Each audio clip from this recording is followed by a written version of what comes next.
পৃথিবীৰ শ্ৰেষ্ঠ ৰজা মই ৰজা দখানন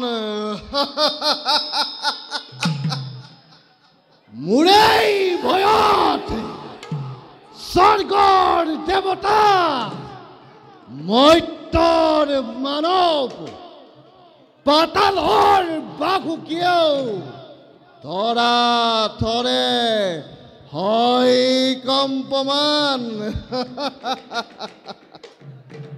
আনফালে দুন্দুকা অৰণ্যত ঋষি মুনিসকলে যজ্ঞৰ কৰিছে আয়োজন ভাতৃসকলক পঠাই তাহাঁতক মই মৃত্যুদণ্ড কৰিম প্ৰদান তাৰ লগে লগে ময়ো যাম শিৱৰ আৰাধনাৰ হেতু কৈলাসৰ শিহৰে দেখিব জগতে ৰাৱণৰ তাণ্ডৱত পৃথিৱীত প্ৰলয়ৰ হ'ব সূচনা ৰাৱণৰ তাণ্ডৱত পৃথিৱীত প্ৰলয়ৰ হ'ব সূচনা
জগৎ বিৰেতি জ্যেষ্ঠ আমাৰ ৰজা লংকেশ্বৰ এই নিখিৰ বিশ্বই আমাৰ ভয়তে থৰে থৰে হয় কম্পমান তেনে শুনতে ভাই হাতে নাই কোনো চিন্তাৰ কাৰণ স্বৰ্গ মধ্য আকাশী পাতালে আমি এই সদন্ত আমি এই পলন্ত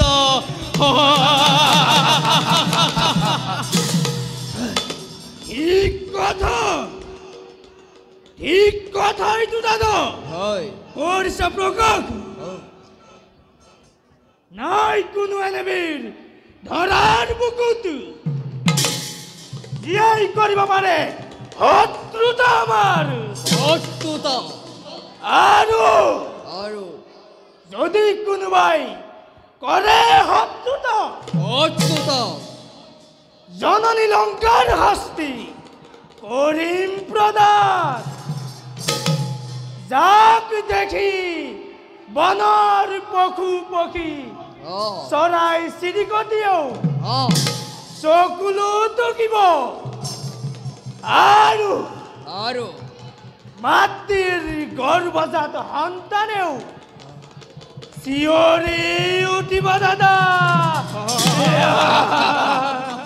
দাদা বল এটা লক্ষ্য ভৰি লংকাক বেৰি আছে হেনানিয়ে সাগৰ মহাসাগৰ চতুৰিকে বেৰি যাৰ পখালেশ্বৰৰ তেনেহেন লক্ষ্য ভৰি লংকাক অটুটা কৰি কোনে মাতিব নিজৰ মৰম কিন্তু ভাই দাদা জন্মর পড়া দেবতার মানপে আমাকে দুদন্ত দানব বলি করে উপহাকে সেই কারণে এবার সিহঁতক দেখা বলি লাগিব কোন শ্রেষ্ঠ দেবতার মানপে কিংবা রক্ষর সন্তানে দাদা হয় অকল সিমানে নহয় আছে যত ঋষিমুনি ব্ৰহ্মাণ্ডৰ ভিতৰে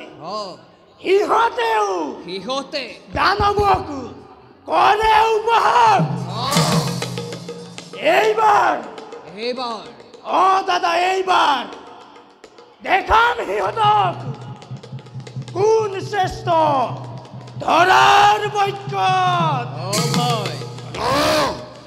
বলে দাও লঙ্কেশ্বরের কাছে আয় গেল লঙ্কেশ্বর চতুর্দিকে করিম পবি দেখুয়াম জগত রক্ষকর অক্তিরিসা নাকি এনতে বল ভাই হতে দাদা যাও আমি লঙ্কেশ্বর হমি পেকে অনুমতি নয় দাদার চতুর দিকে পলের ধুমুহা করি দেখাম জগতকে কিমান শক্তি ধরে রক্ষর সন্তানে ভাতৃগণ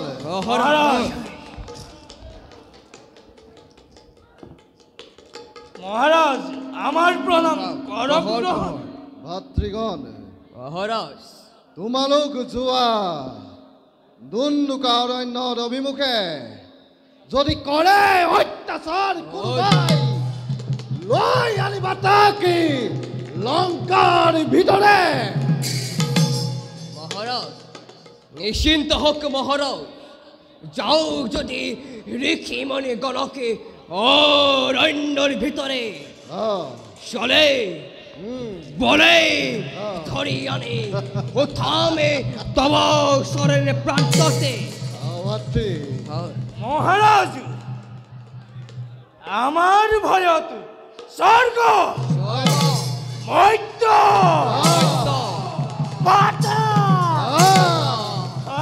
ধরে হয় কম্পমান এনে স্থলত যদি কোনোৱে প্ৰৱেশ কৰে লাগিলে সেয়া নাগ ৰক্ষ যক্ষ কিন্নৰ কিম্বানৰ মনুষ্যই হওক কাকোৱেই নাৰাখিম জীয়াত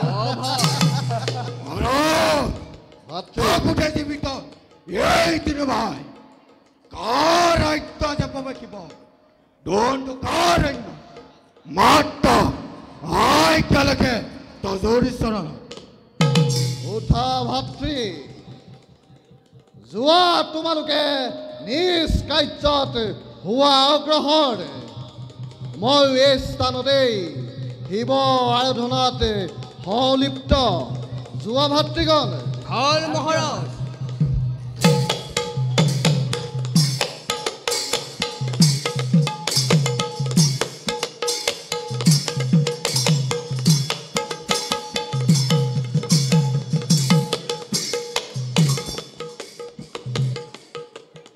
নমো নমো প্ৰভু মোৰ কৈলাসৰ পতি দেখা দিয়া তুমি প্ৰভু কৰিছো বিনতি। হে প্ৰভু ভোলানাথ, ৰাৱণৰ একমাত্ৰ আৰাধ্য দেৱতা, নিজ ভক্তক দেখা দিয়া প্ৰভু। হে প্ৰভু,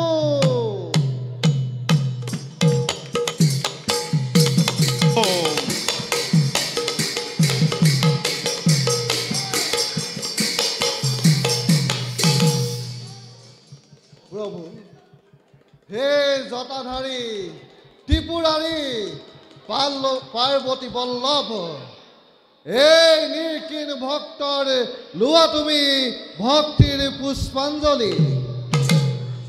বৎস ৰাৱণ, প্ৰভু, তুষ্ট মই তোমাৰ ভক্তিত। প্ৰভু, কোৱা বৎস, কি বৰ কৰিম প্ৰদান?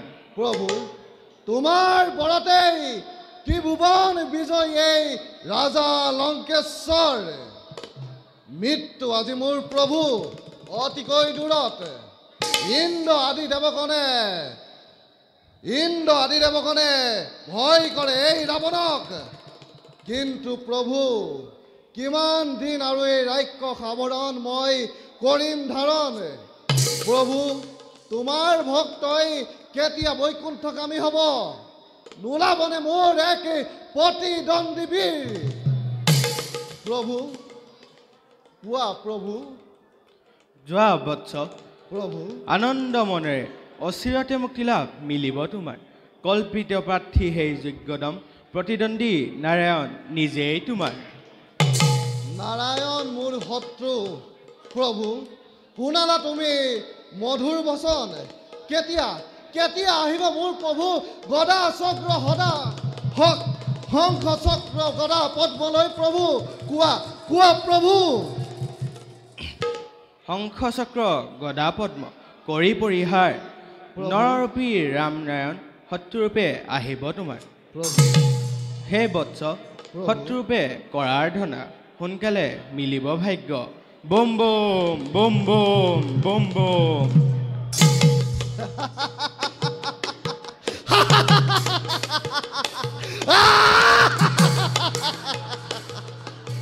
ৰাৱণৰ শত্ৰু নিজেই ভগৱান, উৎপীড়ন নিৰ্যাতন একমাত্ৰ পণ এই ৰাৱণৰ।